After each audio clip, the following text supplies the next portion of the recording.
Saat pulang kerja dan tiba di rumah, aku melihat istriku menggendong anak kami dengan satu tangan sambil memasak dengan tangan yang lain, sementara ibuku duduk santai di sofa menonton TV. Aku langsung mencabut kabel router Wi-Fi dan berkata pada ibuku, "Bu, besok ibu harus keluar dari rumah ini." Saat pintu apartemen tua kami terbuka, suara pertama yang menyambutku bukanlah suara TV atau tawa riang, melainkan tangisan pilu putriku. "Putri." Di sela-sela tangisan itu, terdengar suara tajam ibuku. "Bu Ratna, kenapa kau menangis terus?" Seolah-olah dunia mau kiamat saja. Sari itu memang perempuan tidak berguna, mengurus satu anak saja tidak becus. Aku membeku di ambang pintu.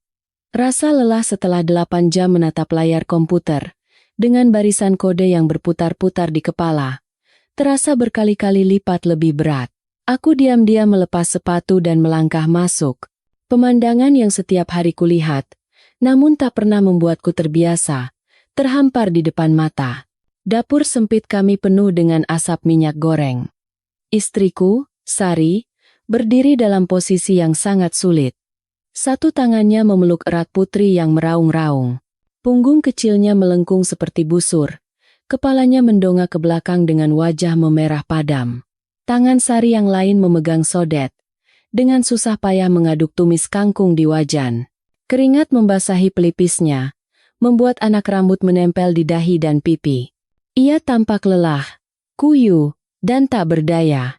Dan di ruang tamu, di atas sofa termahal di rumah yang kami beli dengan uang tabungan pernikahan, ibuku, Bu Ratna, duduk santai sambil menyilangkan kaki. Ia menatap layar ponselnya yang terang, sesekali terkekeh geli melihat video lucu. Tepat di sebelahnya, cucu kandungnya menangis histeris, tapi ia tak sedikit pun menoleh ke arah dapur. Ia hanya bereaksi dengan kesal ketika tangisan itu mengganggu waktu istirahatnya. Dasar perempuan pembawa sial, tidak tahu diri. Sudah kubilang, perempuan yang melahirkan anak perempuan itu tidak becus. Cuma menghabiskan beras dan uang saja. Nanti besar juga menikah dan pergi. Apa gunanya? Terang. Sodet di tangan Sari jatuh ke lantai dengan bunyi nyaring. Tangisan putri semakin menjadi-jadi, tenggelam oleh hardikan ibuku, terdengar semakin putus asa.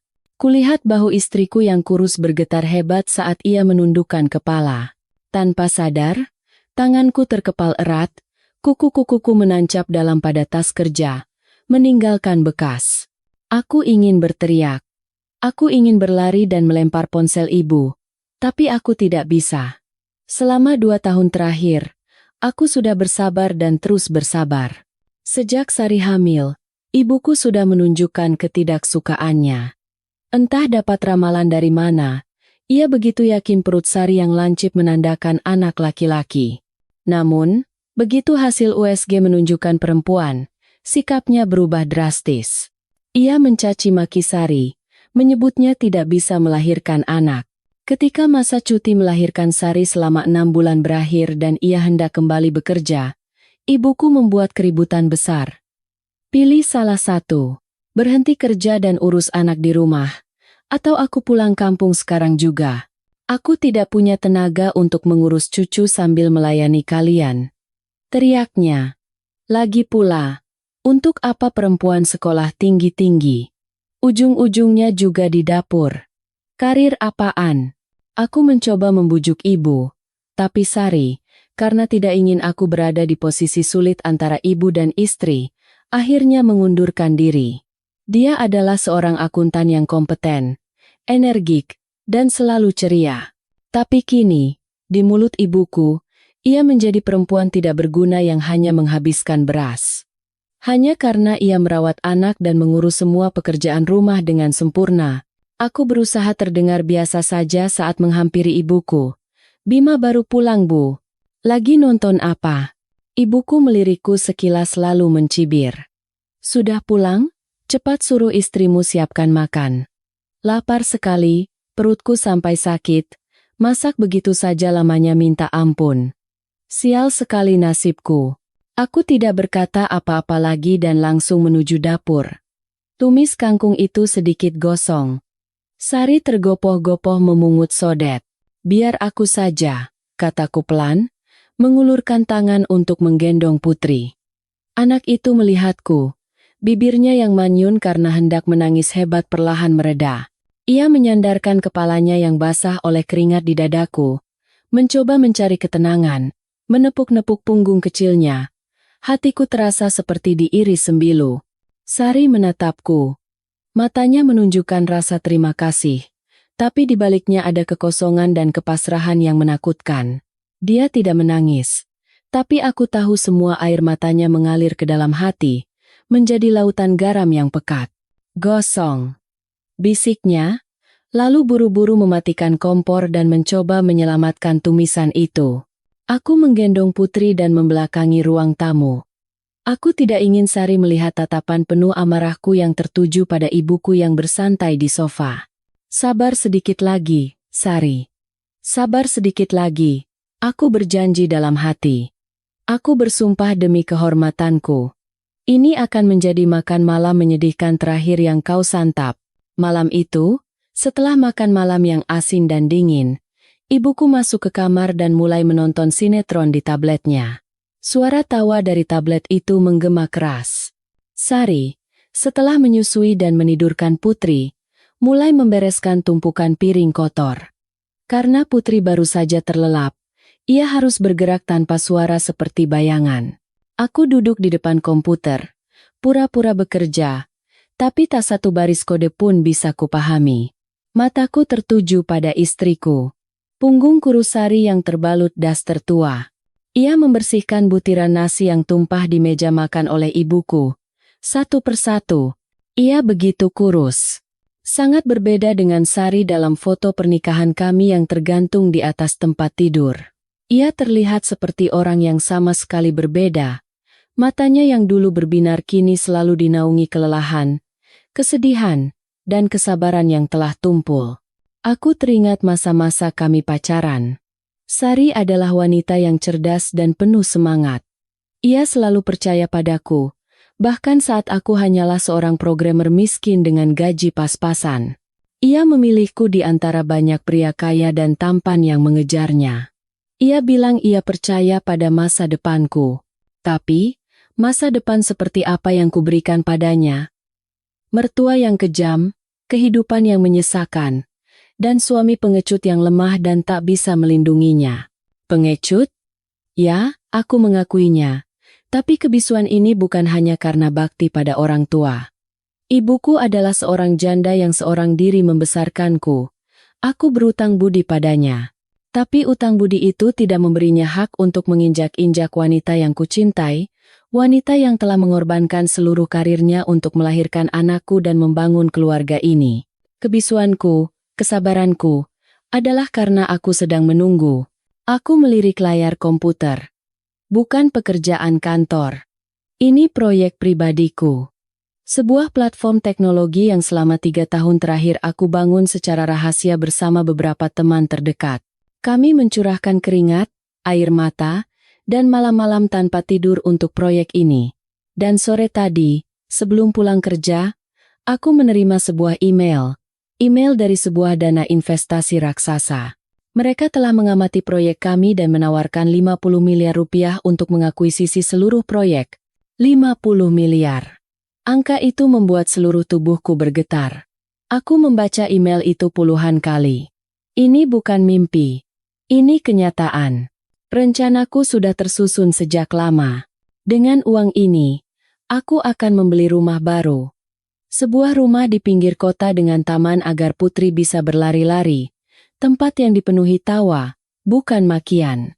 Tempat di mana Sari bisa melakukan apapun yang ia inginkan, kembali bekerja atau sekadar beristirahat. Aku berencana memberinya kejutan akhir pekan ini, setelah kontrak resmi ditandatangani. Aku ingin melihat wajahnya yang terperangah karena bahagia. Aku ingin berkata padanya, "Sayang, kita bebas." Karena rencana itulah aku mati-matian bersabar. Aku takut jika sekarang membuat keributan dengan ibu, semuanya akan berantakan. Ibuku pasti akan mengamuk, menangis, dan mengadu pada semua kerabat. Aku ingin perpisahan yang tenang. Setelah mendapatkan rumah baru, aku berencana menyewakan sebuah apartemen studio yang bagus untuk ibu dan memberinya uang bulanan yang lebih dari cukup. Kupikir itu yang terbaik bagi kedua belah pihak. Tapi aku salah. Aku meremehkan kekejaman ibuku dan melebih-lebihkan batas kesabaran Sari. Melihat kondisi istriku sekarang, aku ragu. Jika aku terus dia menunggu momen yang sempurna, akankah Sari sanggup bertahan? Atau ia akan hancur lebih dulu? Apa artinya kesuksesanku jika datang terlambat? Suara batu kering Sari membuyarkan lamunanku. Ia sudah selesai beres-beres. Ia menghampiriku dan meletakkan tangannya di bahuku. Sentuhan yang ringan namun penuh kelelahan. Kerja keras sekali, cepat istirahat. Besok kan harus ke kantor lagi. Aku meraih tangannya yang kurus dan kasar karena air sabun cuci piring. Lalu, aku menariknya untuk duduk di pangkuanku. Sari terkejut, tapi kemudian ia bersandar pasrah di dadaku. Sari, bisikku, kamu percaya padaku? Ia mengangkat kepala, menatapku dengan heran. Kenapa bertanya begitu? Kalau aku tidak percaya padamu, aku harus percaya pada siapa? Kalau aku bilang, semua akan segera berubah, apa kamu akan percaya? Sari menatapku lama, lalu tersenyum sedih. Aku tidak butuh apapun berubah. Aku hanya ingin ibu tidak terlalu kejam padaku, dan kamu tidak bekerja sampai larut malam. Aku tidak apa-apa. Aku bisa tahan. Kata-katanya. Aku bisa tahan. Menusuk jantungku seperti belati. Dia sudah terbiasa untuk menahan. Aku memeluknya lebih erat. Tidak. Aku tidak bisa membiarkannya menahan bahkan sedetik pun lagi. Rencana harus diubah. Kejutan tidak sepenting kebebasan. Dan kebebasan itu harus terjadi sekarang. Saat ini juga. Tepat saat aku akan membocorkan rahasiaku tentang proyek 50 miliar, pintu kamar ibuku terbuka dengan kasar. Bu Ratna keluar dengan wajah masam. Pasti antara lapar. Atau wifi mati sehingga acara nonton sinetronnya terganggu. Sari langsung melompat dari pangkuanku seperti burung kecil yang terkejut. Ibu, perlu sesuatu. Bu Ratna bahkan tidak melirik Sari. Matanya menatap tajam ke arahku dan bekas posisi Sari di pangkuanku. Wah, mesra sekali kalian. Bukannya tidur, malah peluk-pelukan di sini. Pantas saja anakku jadi semakin bodoh. Kamu pakai pelet apa? Hah, kamu apakan anakku? Ia menunjuk-nunjuk wajah Sari sambil berteriak. Sari mundur ketakutan sambil bergumam. Bukan begitu, Bu. Bukan apanya. Lihat saja, sejak kamu masuk ke rumah ini, tidak ada satu hal pun yang benar. Karir Bima jalan di tempat, gaji tidak naik. Ditambah lagi kamu melahirkan anak perempuan pembawa sial yang setiap hari bikin telingaku bising. Aku berdiri, berusaha menjaga ketenangan. Ibu, aku sedang bekerja dan Sari. Diam, bentak ibuku. Jangan bela dia. Dengar ya, perempuan sepertimu itu cuma benalu. Tidak bisa cari uang, tidak berguna, melahirkan anak perempuan pula. Sekarang masak pun gosong. Kamu itu bencana di rumah ini. Bencana. Benalu. Perempuan tidak berguna. Pembawa sial. Bencana.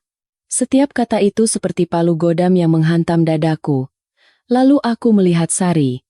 Ia tidak lagi mundur. Ia berhenti. Dan air mata mulai mengalir. Bukan isak tangis.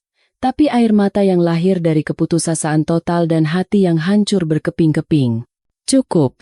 Seketika, semua suara di telingaku lenyap. Makian ibuku, tangisan Sari, kebisingan kota. Semuanya hening. Hanya ada keheningan yang menakutkan di kepalaku.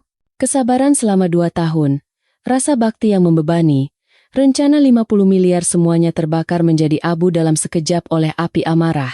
Darahku seakan membeku. Aku bukan lagi Bima yang lemah dan penakut. Mas Bima. Sari melihat wajahku dan menarik lengan bajuku ketakutan. Tidak apa-apa. Sayang, aku tidak apa-apa. Aku masuk lihat Putri dulu ya. Ia takut aku akan melawan ibu. Ia khawatir semuanya akan menjadi lebih buruk. Melihat itu, ibuku semakin menjadi-jadi dan tertawa sinis. Lihat, dia tahu juga rasa takut. Bagus.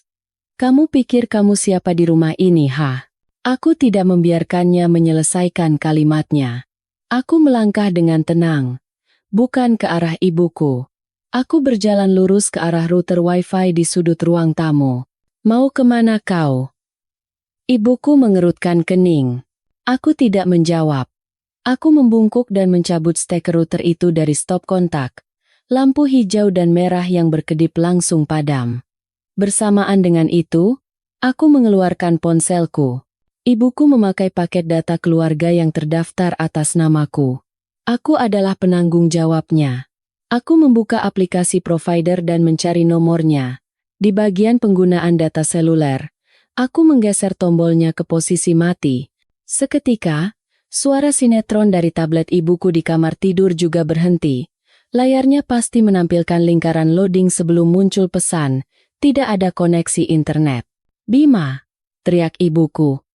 Suaranya tidak lagi santai, tapi melengking. Kamu sudah gila? Apa yang kamu lakukan? Cepat nyalakan lagi internetnya. Ia berlari ke arahku, hendak mencolokkan kembali steker itu. Aku berdiri tegap menghalangi stop kontak. Sari membeku di ambang pintu dapur, menutup mulutnya dengan kedua tangan, menatapku dengan mata penuh keterkejutan. Ia belum pernah melihatku seperti ini. Aku menatap lurus ke mata ibuku. Mata yang sejak kecil membuatku takut. Mata yang selalu membuatku merasa bersalah. Tapi malam ini, aku tidak merasakan apa-apa. Tidak ada rasa takut. Tidak ada rasa bersalah. Hanya ada ketenangan dingin dan ketegasan yang menusuk tulang. Aku berbicara dengan pelan dan jelas, agar ibu dan Sari bisa mendengarnya. Ibu, besok pagi, ibu harus keluar dari rumah ini. Ruangan itu dipenuhi keheningan yang menyesakan. Jeritan ibuku masih terngiang, tapi yang ada sekarang hanyalah tatapan tak percayanya. Ia menatapku seolah aku adalah makhluk aneh yang baru saja menumbuhkan kepala kedua. Di belakangku, Sari menahan napas. Aku bisa mendengar dengan jelas suara tarikan napasnya yang dalam, mencoba menahan isakan. Apa katamu? Geram ibuku. Suaranya tidak lagi melengking, tapi seperti desisan di antara giginya. Aura berbahaya yang sangat kukenal. Kau mau mengusir ibumu? Bukan mengusir, jawabku.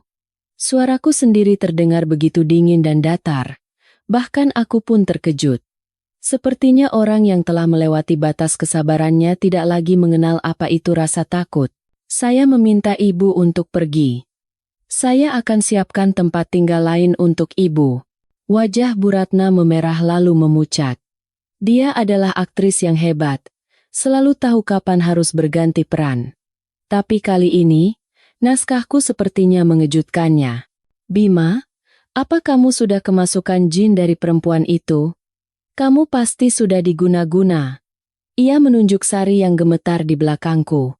Gara-gara dia, sekarang kamu mau jadi anak durhaka pada ibumu. Mengusirku dari rumah ini? Ini rumah saya, potongku tegas. Rumah yang saya dan Sari beli dengan keringat kami. Ibu ada di sini atas status sebagai ibu saya. Saya yang menanggung hidup ibu. Tapi apa yang sudah ibu lakukan? Aku berbalik, meraih tangan dingin Sari dan menariknya berdiri di sampingku. Lihat istri saya. Lihat keadaannya. Siapa yang membuatnya seperti ini? Siapa yang membuat anak saya menjadi anak yang takut setiap kali mendengar suara keras? Aku memarahinya demi kebaikannya. Demi kebaikan keluarga ini. Dia menantu, dan aku mertua. Aku berhak mendidiknya. Siapa yang memberi ibu hak itu? Suaraku meninggi. Hak untuk menginjal-injak orang lain? Hak untuk memperlakukan istri saya seperti pembantu? Apakah ibu butuh seorang menantu? Atau seorang budak untuk melampiaskan sifat otoriter ibu? Ya Tuhan, anak ini. Bagaimana aku membesarkanmu? Sekarang kau lebih mendengar istri dan berani melawanku. Ibuku memulai repertoar andalannya. Tapi malam ini, aku bukan lagi penontonnya. Sudah saya katakan dengan jelas. Besok, saya akan mencarikan rumah untuk ibu. Saya sudah melihat-lihat apartemen studio yang bersih di dekat pasar. Fasilitasnya lengkap, kataku. Dan itu benar. Rencana ini sudah kusiapkan sejak lama. Hanya saja aku terpaksa menjalankannya sekarang, bukan setelah mendapat rumah baru. Dan setiap bulan, aku mengangkat satu jari. Saya akan transfer 20 juta rupiah untuk biaya hidup. Sewa dan iuran pengelolaan akan saya bayar terpisah. 20 juta bukanlah uang yang sedikit. Untuk seorang lansia yang hidup sendiri, itu jumlah yang sangat besar. Aku melakukan ini agar ibuku tidak bisa menuduhku menelantarkannya. Aku ingin memotong semua alasan yang bisa ia gunakan. Ibuku terkejut. Mungkin ia pikir aku hanya menggertak. Tapi setelah mendengar angka spesifik 20 juta dan rencana apartemen, ia sadar aku tidak bercanda.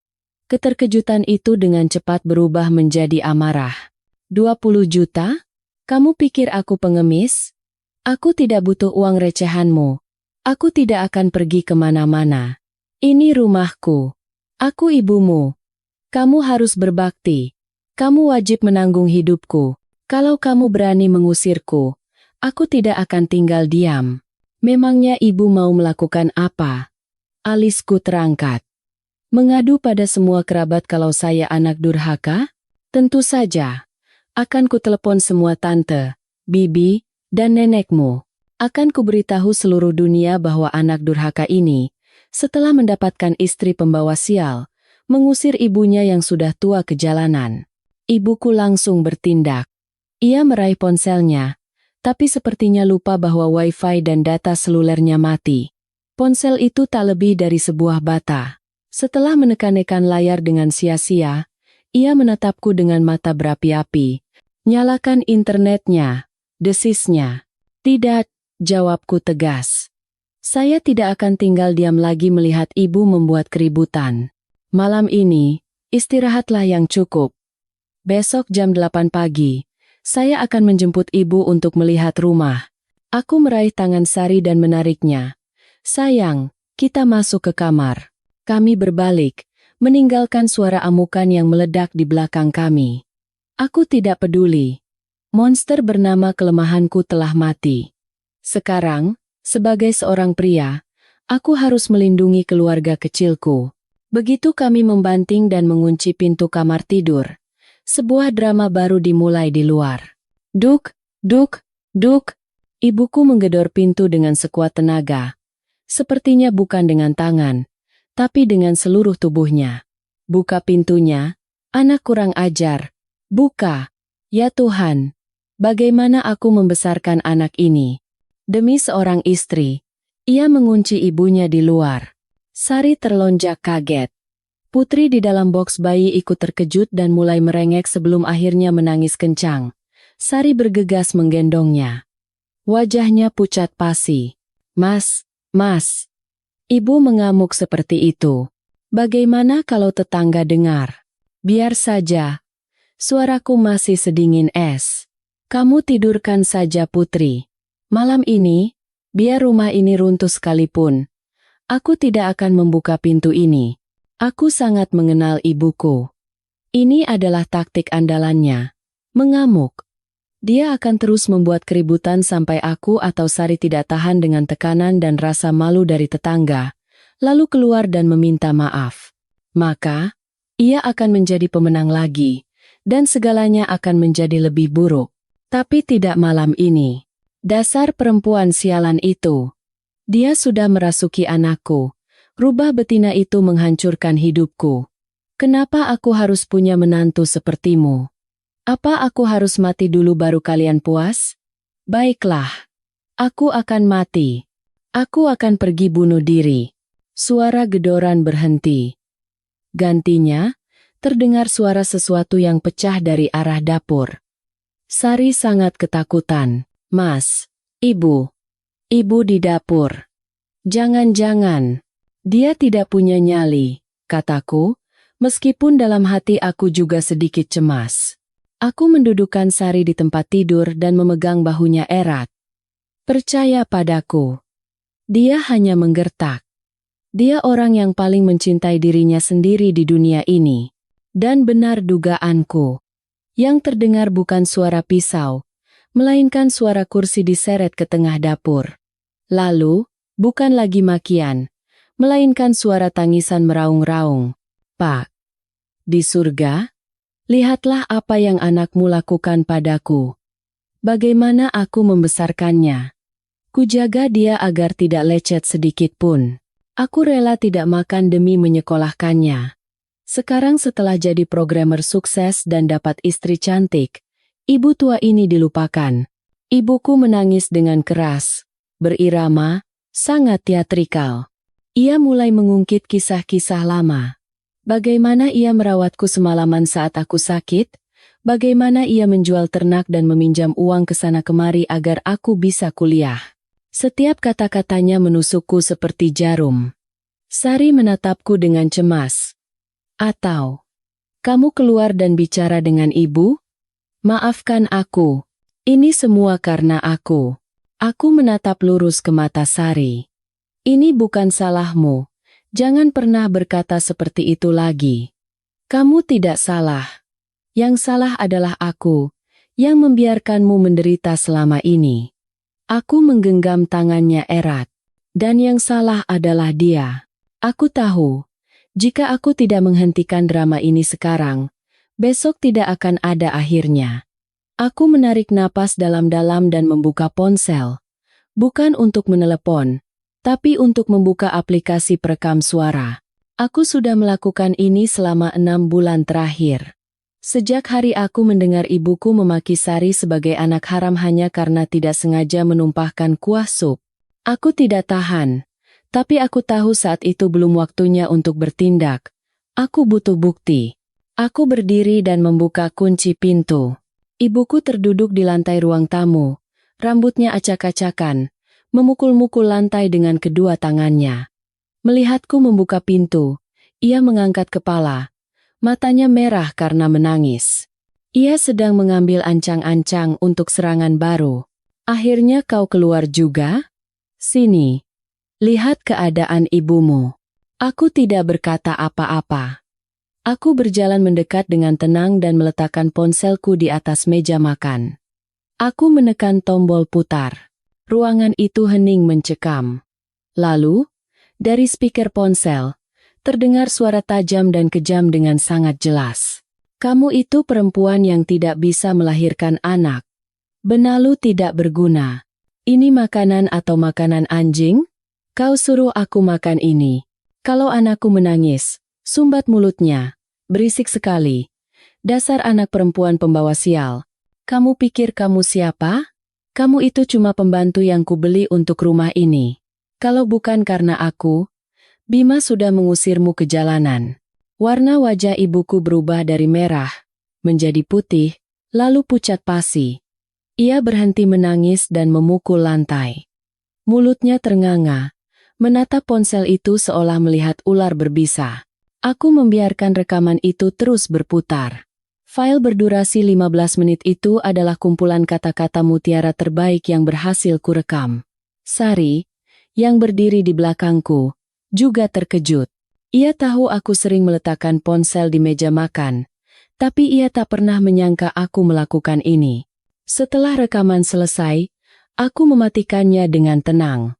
Akting ibu bagus sekali, kataku dengan suara tanpa emosi. Aktingku juga bagus, kan?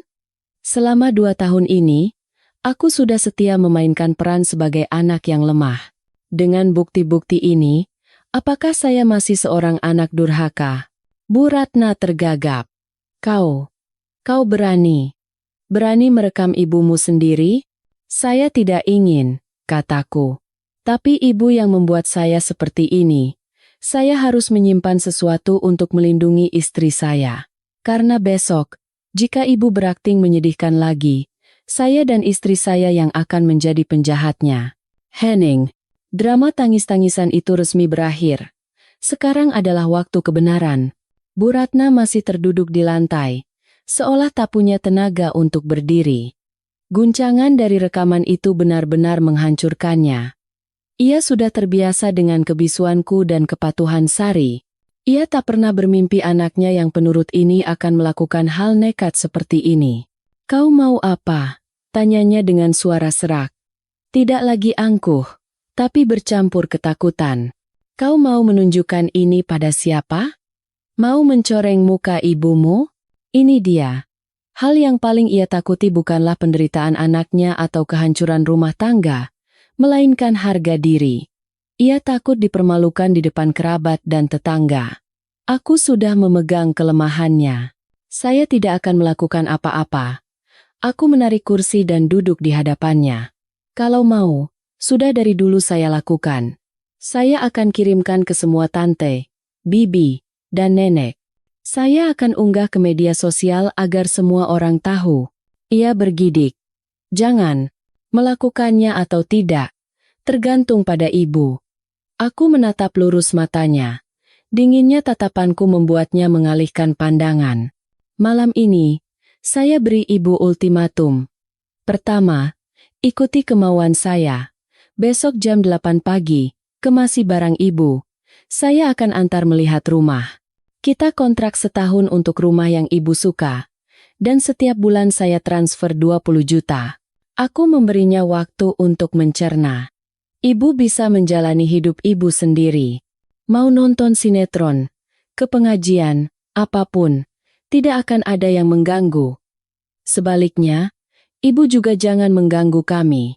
Lalu, kalau aku tidak mau, ia mencoba memegang sisa-sisa kekuasaannya. "Aku ibumu, kau tidak berhak." Kedua, aku mengangkat jari kedua, berbicara dengan pelan dan jelas.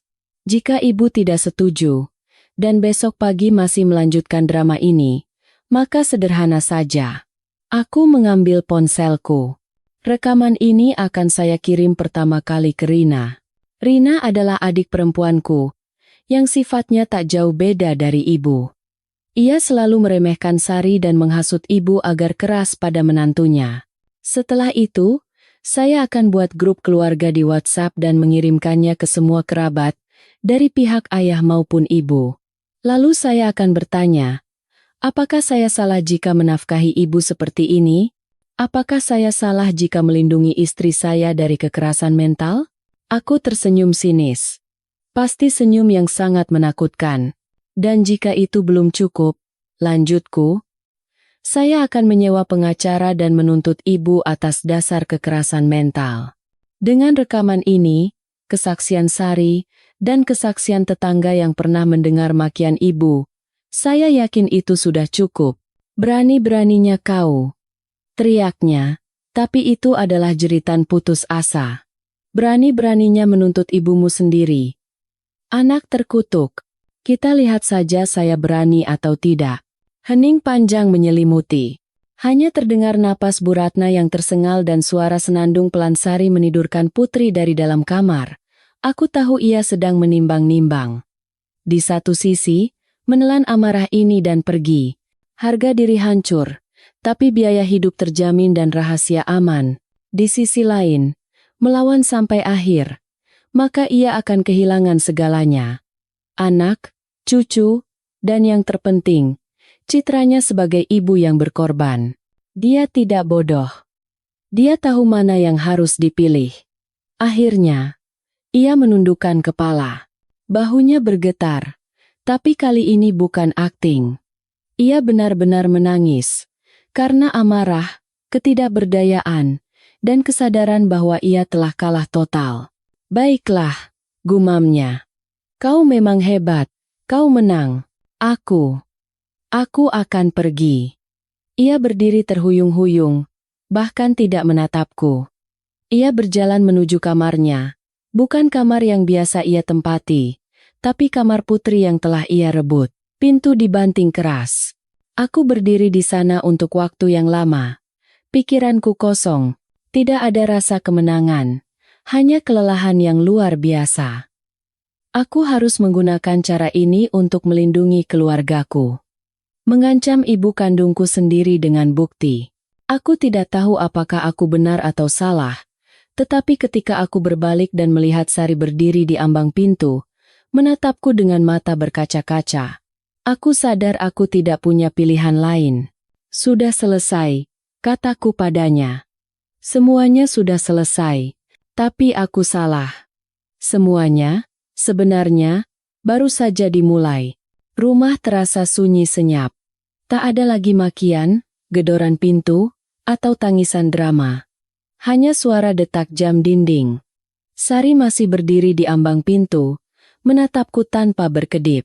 Di pelukannya, Putri tertidur lelap setelah malam yang mengerikan.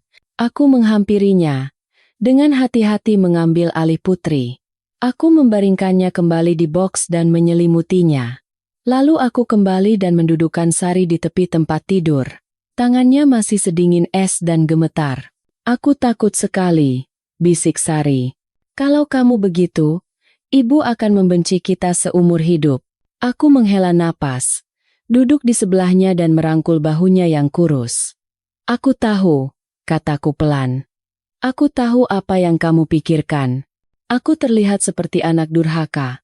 Dan kamu takut padaku karena melakukan itu pada ibuku sendiri. Bukan. Sari buru-buru menyanggah. Aku tidak berpikir begitu. Hanya saja, semuanya terjadi begitu cepat. Aku tidak menyangka kamu akan sejauh itu. Tentu kamu tidak menyangka. Aku tersenyum sedih. Aku sendiri juga tidak. Aku sudah terlalu lama bersabar, Sari. Maafkan aku. Maaf karena membiarkanmu dan Putri menanggung semua ini selama 2 tahun. Aku suami yang buruk, dan ayah yang buruk. Sari pecah dalam tangis. Ia membenamkan wajahnya di dadaku dan menangis sejadi-jadinya. Semua rasa sakit, kepedihan, dan ketakutan yang ia pendam akhirnya meledak. Aku membiarkannya menangis, menepuk-nepuk punggungnya. Ia perlu menangis. Ia perlu menumpahkan semua air mata dari 2 tahun kehidupannya yang seperti neraka. Setelah lama, tangisnya mereda. Ia mengangkat kepala dengan mata bengkak. Lalu, besok ibu benar-benar pergi? Dan kita? Dari mana kita dapat uang untuk menyewakan rumah dan biaya hidup 20 juta itu? Gaji kamu kan? Ia mengkhawatirkanku. Bahkan di saat seperti ini, ia mengkhawatirkan beban keuanganku. Aku tersenyum. Senyum tulus pertama malam ini, senyum penuh kelegaan. Ada rahasia yang harus kuberitahukan padamu. Aku berdiri dan berjalan ke meja, membuka laptop, dan membuka email yang sore tadi kubaca puluhan kali. Sini, lihat. Sari mendekat dengan wajah penasaran. Matanya masih basah. Ia menatap layar. Judul emailnya, Proposal Akuisisi Proyek Sambung Rasa. Ia masih belum mengerti. Aku menggulir mouse ke bawah, ke isi email.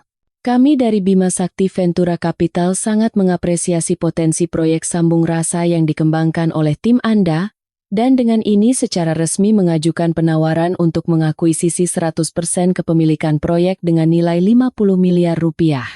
50 miliar rupiah. Sari membeku. Ia mengerjap, lalu mengerjap lagi. Mengusap matanya seolah tak percaya. 50 miliar. Tanyanya padaku dengan suara bergetar. Ini sungguhan? Aku mengangguk. Tak bisa menyembunyikan rasa bangga. Proyek yang aku dan teman-temanku kerjakan selama 3 tahun. Mereka mau membelinya. Kalau kita tanda tangan kontrak akhir pekan ini, uangnya akan langsung masuk ke rekening.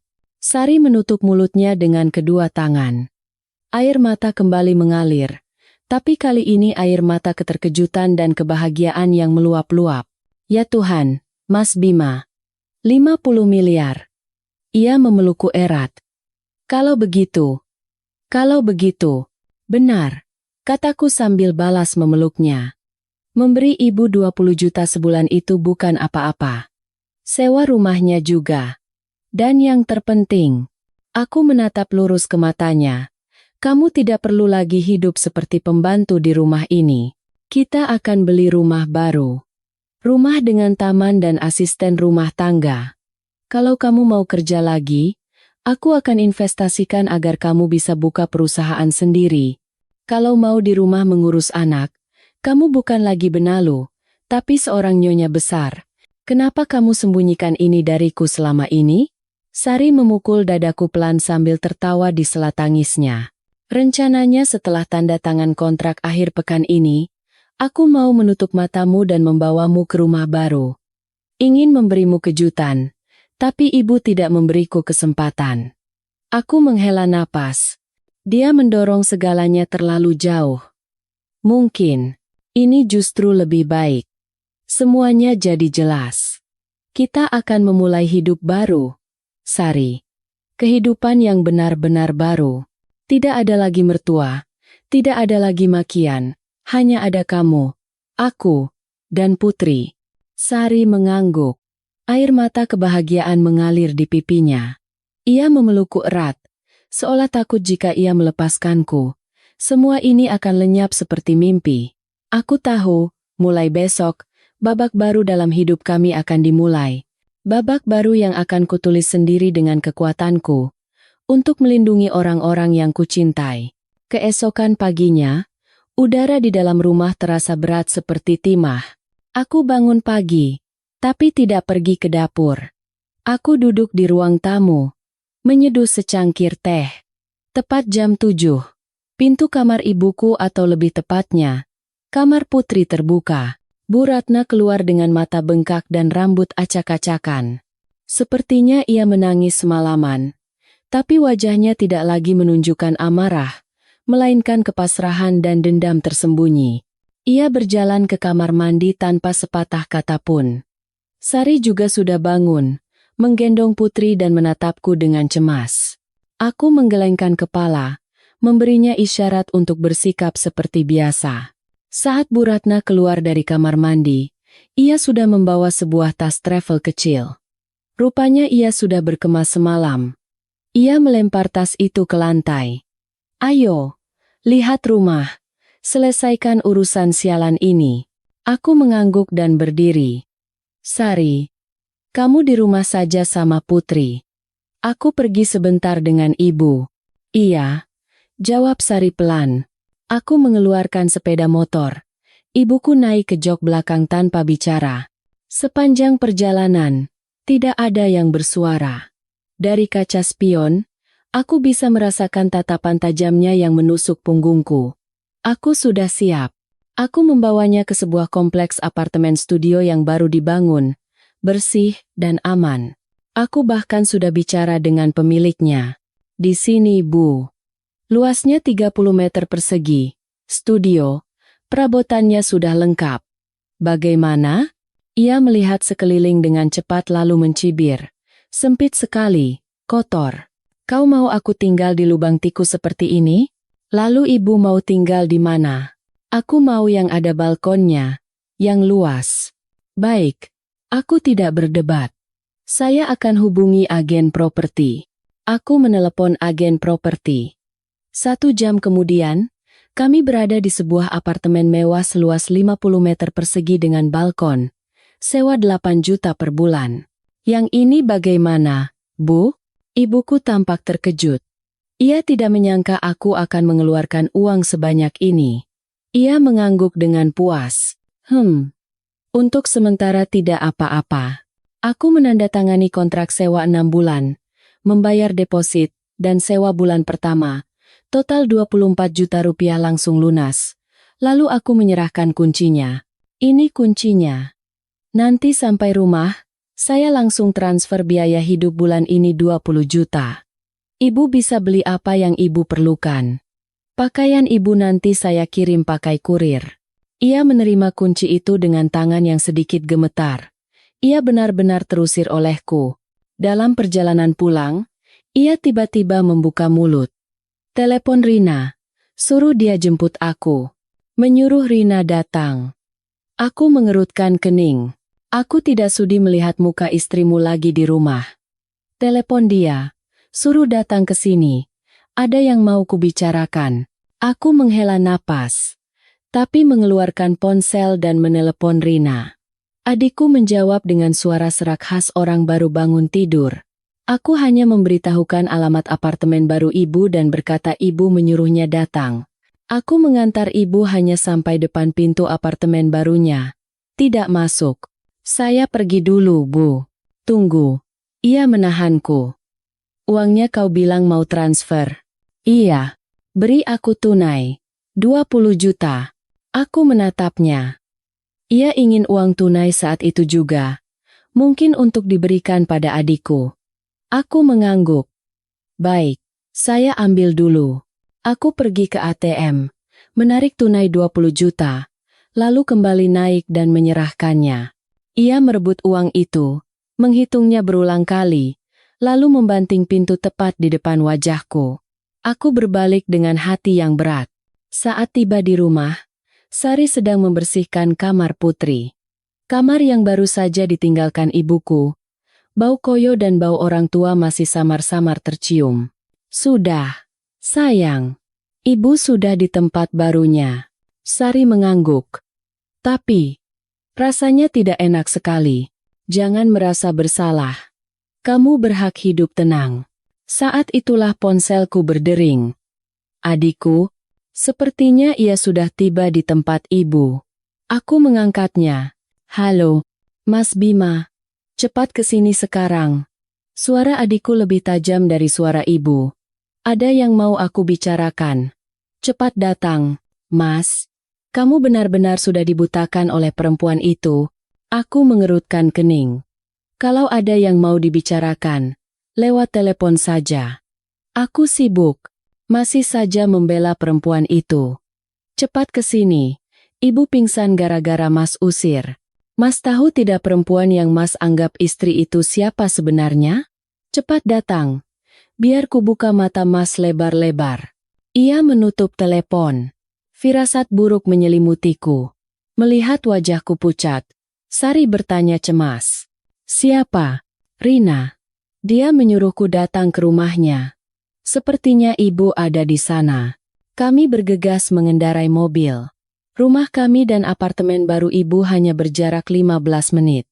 Saat aku membuka pintu, pemandangan yang tersaji adalah ibuku duduk menangis di sofa, dan Rina berdiri dengan angkuh sambil melipat tangan. Datang juga, cibir adikku. Ada apa ini? Geramku. Bu, katakan pada Mas Bima. Rina menoleh pada ibu. Didukung oleh putrinya, Bu Ratna mulai terisak lagi. Bima. Maafkan ibu. Ibu tidak seharusnya begini. Tapi kata Rina benar. Ibu melakukan ini semua demi kebaikanmu. Kamu tahu tidak istrimu itu siapa? Sari adalah istriku, dan ibu dari anakku. Kataku sambil menarik Sari ke belakangku. Istri apaan? Teriak Rina. Mas tahu tidak? Perempuan yang Mas sebut istri itu, perempuan yang membuat Mas mengusir ibu ke jalanan. Dia itu cuma anak yatim piatu. Aku terkejut. Itu fakta yang aku tahu. Sari adalah yatim piatu, besar di panti asuhan. Kami saling mencintai. Dan aku tidak pernah peduli dengan masa lalunya. Lalu kenapa? Tanyaku. Kenapa? Hah? Rina tertawa sinis. Mas tidak mengerti? Kata ibu benar. Anak yang tidak punya bapak ibu. Anak buangan. Mana mungkin membawa berkah? Dia itu pembawa sial. Dia sudah menghancurkan keluarga ini. Coba Mas ingat. Sejak perempuan itu masuk. Apa Mas pernah hidup tenang? Rina. Cukup. Bentakku. Tidak cukup. Mas harus sadar. Mas sudah ditipu. Anak yatim piatu yang tidak tahu siapa orang tuanya. Bagaimana kalau ayahnya maling dan ibunya pelacur? Pantas saja melahirkan anak perempuan. Bibitnya memang sudah begitu. Plak. Aku menampar pipinya dengan keras. Ruangan itu seketika hening. Rina memegangi pipinya yang memerah. Matanya melotot. Mas berani menamparku. Ibuku ikut menyerang. Bima, kau sudah gila. Kau memukul adikmu sendiri. Kalian berdua keluar dari rumahku. Teriakku dengan amarah yang tak terkendali. Keluar sekarang. Kita lihat saja. Rina membantu ibunya berdiri. Ayo Bu, kita pergi. Rumah ini sudah tidak menerima kita lagi. Biar saja dia hidup bahagia dengan anak yatim piatu sampah itu. Kita lihat saja seberapa bahagianya dia. Kedua ibu dan anak itu keluar. Tak lupa melemparkan tatapan hina. Pintu dibanting keras. Aku berbalik dan melihat Sari. Ia berdiri membeku. Tidak menangis. Wajahnya pucat tanpa darah. Seluruh tubuhnya gemetar, seolah akan pingsan. Yatim piatu. Buangan. Tidak tahu orang tua. Kata-kata Rina telah menusuk luka terdalamnya. Aku berlari dan memeluknya erat. Sari. Sari. Jangan dengarkan mereka ya. Saat itulah ponselku berdering. Nomor tak dikenal. Kode areanya dari kawasan elit yang belum pernah kulihat. Aku kesal dan hendak mematikannya. Tapi sesuatu mendorongku. Sambil tetap memeluk Sari erat, aku menekan tombol jawab. Halo. Bentakku. Maaf. Apa ini dengan Bapak Bima? Suami dari Ibu Sari, terdengar suara sopan dan tenang dari seberang. Benar. Siapa ini? Selamat siang, Pak. Saya Tono, sekretaris dari Bapak Hartono Wijoyo, pimpinan Grup Wijaya. Saya menelepon dari kantor beliau. Grup Wijaya? Konglomerat Hartono Wijoyo? Aku salah dengar. Ada perlu apa? Begini Pak Bima, kami baru saja menerima hasil tes DNA, dan selamat, istri Bapak, Ibu Sari, telah terkonfirmasi sebagai putri dari pimpinan kami yang hilang 25 tahun lalu, Nona Ayu Lestari. Kepalaku pusing. Aku masih memeluk Sari yang gemetar karena hinaan ibu dan adikku. Dan di telingaku, suara pria yang mengaku sebagai sekretaris pimpinan Grup Wijaya menggema dengan jelas. Ibu Sari adalah putri pimpinan kami yang hilang 25 tahun lalu, Nona Ayu Lestari. 1 detik. 2 detik. Aku pikir ini adalah penipuan canggih. Anda bercanda? Gagapku. Dari mana Anda tahu data istri saya? Anda mau menipu apa? Di seberang sana, Pak Tono sama sekali tidak marah. Ia menjaga nada bicaranya yang sangat tenang dan profesional. Bapak Bima, saya sangat memahami keraguan Anda, tapi ini bukan lelucon. Kami sudah mencari nona muda selama bertahun-tahun. Pimpinan kami memiliki sebuah yayasan amal yang mensponsori panti-panti asuhan. Beberapa tahun lalu, yayasan mengadakan program pendataan dan pengambilan sampel DNA anak-anak terlantar, dengan harapan bisa membantu mereka menemukan keluarga suatu hari nanti. Istri Bapak, Ibu Sari, saat itu berada di panti asuhan Tunas Harapan dan memberikan sampelnya. Aku terperangah. Aku ingat Sari pernah bercerita. Saat usianya 7 atau 8 tahun, ada yayasan besar datang ke pantinya dan mengambil sampel darah serta rambut anak-anak, katanya untuk catatan kesehatan. Selama bertahun-tahun, lanjut sekretaris itu, kami mencocokkan sampel DNA pimpinan dengan ribuan sampel di sistem. Dan minggu lalu, kami mendapatkan hasil yang 100% cocok, yaitu dengan Ibu Sari. Tapi kenapa baru sekarang? Setelah 25 tahun, tiba-tiba, Sari, yang tadinya diam, mengangkat kepala dari dadaku. Ia mendengar semuanya. Ia merebut ponsel dari tanganku. Halo? Halo? Apa yang Anda katakan tadi? Ayah? Ayah saya. Kata ayah terdengar begitu canggung, asing, dan memilukan dari bibirnya. Benar, Nona Ayu. Sekretaris itu langsung mengubah panggilannya. Suaranya menjadi sangat hormat. Pimpinan sedang dalam perjalanan ke sana sekarang. Beliau sudah menunggu momen ini selama 25 tahun. Mohon persiapkan diri Anda. Sedang dalam perjalanan, teriakku. Kemana? Kami telah memverifikasi alamat Anda berdua melalui akta kelahiran Nona Putri. Kami sudah sangat berhati-hati.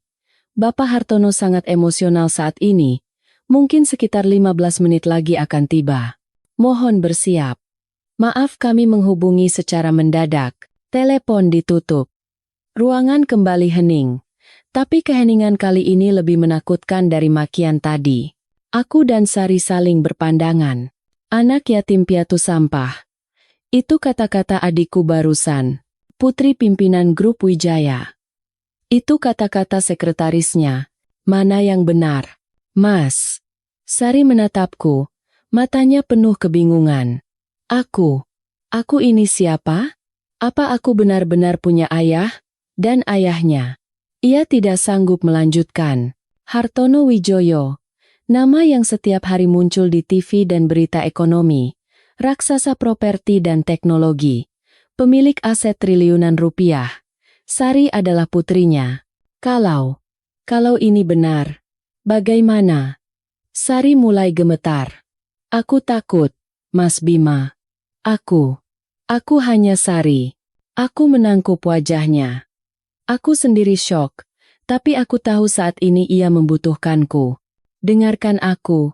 Aku berusaha menjaga suaraku tetap tenang. Siapapun kamu, entah ayahmu seorang konglomerat atau tukang sapu, kamu tetap Sari, istriku, dan ibu dari anak kita. Mengerti? Aku menatap dalam matanya. Dan kalau ini benar, ini adalah hal yang sangat baik, Sari. Kamu bukan lagi yatim piatu. Kamu punya keluarga. Kamu punya seorang ayah. Hinaan anak haram telah terpatri begitu dalam di tulangnya. Dan kini, kebenaran ini jika benar bukan sekadar tentang kekayaan. Ini tentang pengakuan. Ini adalah tamparan telak bagi ibu dan adikku. Saat itu juga, dari luar jendela, terdengar deru mesin mobil, bukan satu, tapi beberapa. Aku berlari ke balkon.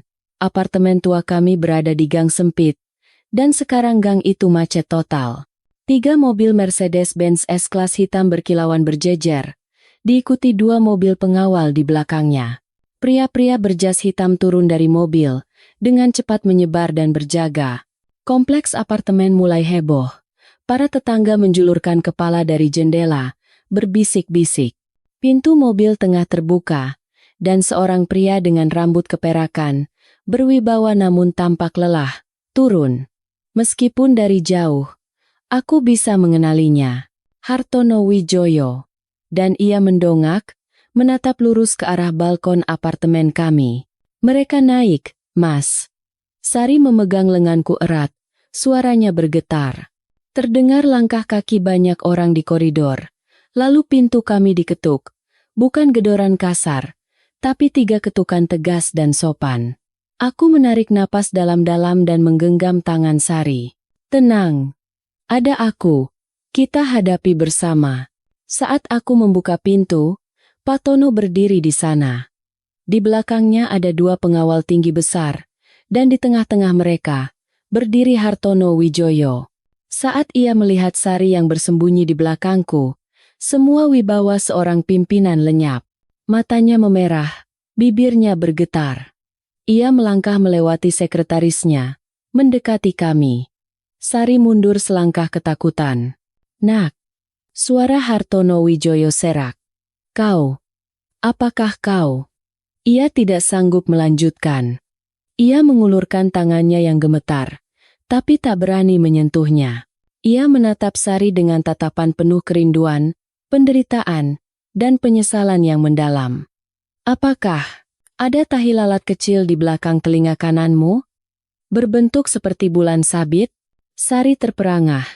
Tanpa sadar tangannya meraba belakang telinganya. Aku juga terkejut. Aku tahu tahi lalat itu. Aku pernah menciumnya. Itu adalah rahasia kecilnya. Bagaimana pria ini bisa tahu? Benar. Ternyata benar. Hartono Wijoyo pecah dalam tangis. Bukan isak tangis, tapi tangisan meraung seperti anak kecil. Ayu. Putriku. Ayah mencarimu. Selama 25 tahun, ayah mencarimu. Ia berlari dan memeluk Sari erat. Sari kaku seperti disambar petir. Ayah. Kata yang tak pernah ia ucapkan. Seorang pria asing yang berkuasa memeluknya, menangis, dan memanggilnya putri. Pak. Tenang, Pak. Kata Pak Tono cemas. Minggir. Bentak Hartono Wijoyo. Ia memegang bahu Sari. Menatapnya lekat-lekat. Apa kau tidak ingat ayah, nak? Waktu itu usiamu 5 tahun. Ayah membawamu ke taman, Dan ayah kehilanganmu di sana. Ibumu. Ibumu meninggal karena sakit setelah syok tidak bisa menemukanmu. Ayah punya dosa besar pada ibumu. Sari mulai menangis. Ia tidak tahu kenapa ia menangis. Apakah karena syok? Karena kehangatan yang ia rasakan dari pelukan pria ini? Atau karena dua kata ibumu meninggal telah menyentuh luka seorang yatim piatu? Benarkah? Tanya Sari. Hartono Wijoyo buru-buru mengeluarkan foto usang dari dompetnya, terbungkus rapi dalam plastik. Foto seorang anak perempuan berusia 5 tahun, mengenakan gaun putri dan tersenyum lebar. Jika dilihat lebih dekat, itu adalah Sari. Mata itu, bentuk wajah itu, tidak salah lagi. Ini. Aku? Sari menyentuh foto itu dengan tangan gemetar. Iya, putriku Ayu. Lalu, Hartono Wijoyo melihat putri yang terbaring di boks bayi, menatap keluar dengan mata penasaran. Lalu, anak ini? Itu putri saya, Pak. Suaraku tercekat tanpa sadar. Cucu Bapak. Hartono Wijoyo berjalan ke boks bayi dan berlutut di depannya. Ia menatap putri, lalu mengulurkan jarinya. Anak itu tidak takut, malah meraih jarinya. Ya Tuhan, cucuku. Ia menundukkan kepalanya di tepi boks bayi, bahunya berguncang. Seorang konglomerat, raksasa bisnis, kini berlutut dan menangis meraung-raung di apartemen tuaku. Hidup memang ironis. 30 menit yang lalu, istriku dikutuk sebagai anak yatim piatu pembawa sial. 30 menit kemudian, ayah kandungnya, salah satu orang terkaya di Indonesia, datang mencarinya. Kenyataan ini lebih dramatis dari sinetron manapun. Kami mendudukan Hartono Wijoyo di sofa. Kehadirannya dan para pengawalnya membuat rumah kecil kami terasa anehnya sempit. Para pengawal berjaga di luar pintu. Hartono Wijoyo tidak melepaskan tangan Sari, seolah takut jika dilepas, ia akan menghilang lagi. Ia bertanya tentang 25 tahun terakhir. Sari, dengan terbata-bata, menceritakan kehidupannya di panti asuhan. Bagaimana ia belajar giat, bertemu denganku, jatuh cinta, dan melahirkan putri. Setiap kali Sari bercerita tentang hidupnya, Hartono Wijoyo tak henti-hentinya menyeka air mata. Putriku menderita. Ini semua salah ayah. Mulai sekarang, ayah akan menebus semuanya. Tidak akan ada lagi seorang pun yang berani merendahkanmu. Mendengar kata merendahkan, tanpa sadar aku teringat ibu dan Rina, dan seolah ada telepati. Brak, brak, brak, pintu digedor. Kali ini bukan ketukan, tapi gedoran brutal. Buka pintunya. Bima, buka. Kau panggil preman untuk mengancam ibu dan aku, ya? Itu suara Rina. Ada apa ini? Hartono Wijoyo menatapku dengan tatapan meminta maaf. Maaf, Pak. Keluarga saya. Bahkan sebelum aku membuka pintu, Rina sudah mendorongnya hingga terbuka. Di belakangnya, ibuku, Bu Ratna, mengikuti. Sepertinya tadi aku lupa mengunci pintu. Mungkin tetangga yang menelepon mereka, melihat iring-iringan mobil mewah dan pengawal berjas hitam, mereka pikir aku memanggil preman untuk membereskan mereka setelah pertengkaran tadi. Siapa preman-preman ini? Siapa yang berani? Rina masuk sambil menunjuk-nunjuk, lalu ia berhenti. Mulutnya ternganga. Bu Ratna juga membeku. Mereka melihat Hartono Wijoyo. Mereka bukan orang bodoh, tinggal di kota ini dan setiap hari menonton berita. Mereka langsung mengenali pimpinan grup Wijaya itu. Papak Hartono. Gagap Rina. Wajah Bu Ratna berubah dari merah karena marah menjadi pucat pasi karena takut. Mereka pikir aku kenal dengan orang sebesar ini, tapi di detik berikutnya, mereka mendengar sesuatu yang lebih mengerikan. Hartono Wijoyo, melihat orang asing menyerbu masuk, menarik Sari untuk melindunginya di sisinya. Siapa kalian? Kenapa kalian masuk ke rumah putri saya tanpa izin? Putri saya. Dua kata itu menyambar telinga Bu Ratna dan Rina seperti petir. Mereka membeku di tempat.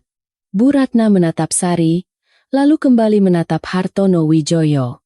Ia mulai menghubungkan titik-titik, dan wajahnya berubah. Perubahan yang tak akan pernah kulupakan seumur hidupku. Rasa takut dan amarah lenyap, digantikan oleh senyum lebar dan ekspresi menjilat yang memuakan. Ya Tuhan! Bu Ratna menepuk pahanya sendiri. Sariku, aku sudah menduga. Aku tahu dia bukan anak sembarangan. Wajahnya itu wajah nyonya besar. Wajah putri konglomerat. Ia mendorongku dan berlari, mencoba meraih tangan Sari. Nak, betapa menderitanya kamu. Ternyata kamu adalah putri tunggal kesayangan Bapak Hartono. Ia menoleh ke arah Hartono Wijoyo, membungkuk dalam-dalam. Aduh, besan. Naga akhirnya bertemu lautan. Saya ibunya Bima, Bu Ratna, mertuanya Ayu. Sari. Pasti harus berbuat baik 3 turunan baru bisa berjodoh dengan besan. Rina juga tidak mau kalah. Ia langsung membalikan sikapnya 180 derajat. Kak Sari. Sapanya dengan suara semanis madu. Tadi itu aku cuma bercanda, Kak. Maaf ya. Aku sudah duga. Orang secantik dan sebaik, kakak mana mungkin yatim piatu. Ternyata kakak putri mahkota. Mas Bima memang hebat bisa dapat kakak. Aku merasa mual melihat perubahan sikap yang lebih cepat dari membalik telapak tangan ini. Rasa jijik naik hingga ke tenggorokan. Sari, yang masih syok, dikelilingi oleh ibu dan adikku. Ia mundur ketakutan ke belakang ayahnya. Hartono Wijoyo bukan orang bodoh. Dia adalah rubah tua di dunia bisnis. Melihat sikap Sari saat Bu Ratna mendekat, melihat nada licik kedua ibu dan anak itu, dan melihatku yang berdiri dengan tangan terkepal, ia langsung mengerti apa yang telah terjadi. Tatapan mata Hartono Wijoyo berubah dari terkejut menjadi dingin. Ia tidak berkata apa-apa, hanya menatapku.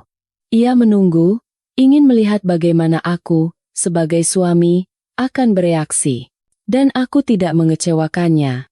Amarah yang terpendam selama 2 tahun, dan rasa jijik yang luar biasa pada wajah-wajah serakah dan licik ini, akhirnya meledak. Diam kalian, geramku. Suaraku mengalahkan suara sanjungan Bu Ratna. Ruangan menjadi sunyi. Bu Ratna menoleh padaku, terkejut. Bima, kenapa kamu marah? Ibu kan sedang menyapa besan. Besan? Aku tertawa sinis. Apa ibu pantas mengucapkan kata itu? Aku melangkah maju. Berdiri di antara kedua ibu dan anak itu dengan istriku. Baru 30 menit yang lalu, desisku, di tempat ini, apa yang ibu dan Rina katakan pada istri saya? Ingat, wajah Bu Ratna memucat. Ibu menyebut istri saya anak yatim piatu sampah. Anak haram. Aku menoleh ke Rina. Dan kau bilang ayahnya mungkin maling dan ibunya pelacur. Ingat, wajah Rina seputih kertas. Hartono Wijoyo, mendengar kata-kata ini, wajahnya menjadi gelap. Aura membunuh yang keluar darinya membuat suhu ruangan seakan turun beberapa derajat. Ia sekarang mengerti kenapa putrinya begitu kurus dan ketakutan. Bima, kau. Gagap Bu Ratna. Ibu tidak bermaksud begitu. Tidak bermaksud begitu? Aku tertawa keras. Begitu tahu istri saya putri konglomerat, ibu langsung datang menjilat? Ibu pikir bisa dapat bagian harta? Jangan serakah. Anak durhaka. Kau berani mempermalukan keluarga. Ia mengeluarkan jurus lamanya. Ya, saya memang anak durhaka. Lebih baik menjadi anak durhaka bagi orang seperti ibu daripada menjadi suami lemah yang melihat istrinya diinjak-injak. Aku menunjuk ke pintu. Kalian berdua, keluar dari rumahku sekarang juga. Ini rumahku, paksa Bu Ratna. Ibu sudah setuju untuk pergi. Saya sudah carikan rumah, dan ibu sudah menerima 20 juta. Ibu tidak punya hak lagi di sini. Aku menoleh pada 2 pengawal di depan pintu. Maaf, tolong antar 2 orang ini keluar. Mereka membuat keributan dan menyakiti istri saya. 2 pengawal itu, seolah menunggu perintah, langsung masuk. Silakan keluar, Bu. Kata salah satunya dengan suara dingin. Rina ketakutan melihat pengawal. Bu. Ayo kita pergi. Bu Ratna tidak menyerah. Diusir di depan besan konglomerat adalah penghinaan tertinggi. Ia menoleh pada Hartono Wijaya, mencoba meminta bantuan. Pak, lihat anak saya. Hartono Wijaya tidak mengucapkan sepatah kata pun dari awal hingga akhir. Ia hanya menatapnya dengan dingin, lalu menatap putrinya. Pak Tono, panggilnya. Iya Pak, ingat baik-baik wajah dua orang ini. Kedepannya, di properti manapun milik Grup Wijaya, di acara manapun yang dihadiri putri saya tidak mau melihat mereka. Itu adalah pukulan mematikan. Lebih sakit dari tamparan. Itu adalah hukuman mati sosial.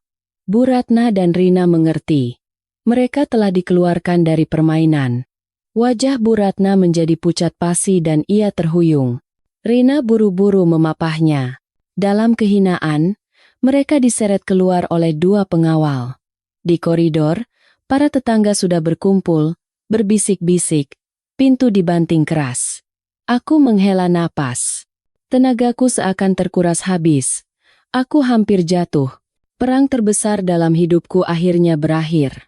Setelah Bu Ratna dan Rina diusir, ruangan menjadi sunyi, tapi udaranya masih terasa berat. Hartono Wijaya menghela napas. Tampak sangat lelah. Ia menoleh padaku. Tatapannya tidak lagi dingin, melainkan menilai. Bima, panggilnya. Terima kasih. Terima kasih sudah melindungi putriku. Ayu. Maksudku, Sari. Sudah menjadi kewajiban saya. Jawabku. Napasku masih terengah karena amarah. Saya suaminya. Sari sepertinya baru sadar sepenuhnya. Ia menatapku, lalu menatap ayahnya. Matanya kembali berkaca-kaca, tapi kali ini air mata kelegaan karena merasa aman dan dilindungi. Hartono Wijaya memandangi apartemen tua kami. Melihat wallpaper yang menguning, sofa yang sedikit sobek. Ia melihat kehidupan kami yang keras dan pas-pasan. Putriku menderita bersamamu, katanya pelan. Bukan salahmu. Salahku karena tidak bisa menjaganya dengan baik. Aku menunduk. Hartono Wijaya menggeleng. Ia memberi isyarat pada sekretarisnya. Pak Tono segera maju dan meletakkan sebuah tas kerja kulit di atas meja. Saat dibuka, isinya bukan tumpukan uang, melainkan setumpuk dokumen. Bapak Bima, Nona Ayu, kata Pak Tono. Pimpinan memahami kerja keras Anda berdua. Dan sebagai kompensasi untuk Nona Ayu, pimpinan telah memutuskan. Ia mengeluarkan selembar kertas, menghibahkan sebuah villa mewah di kawasan Pondok Indah untuk Anda berdua. Ia mengeluarkan tumpukan dokumen lain, dan ini, ia mendorong selembar cek ke hadapanku.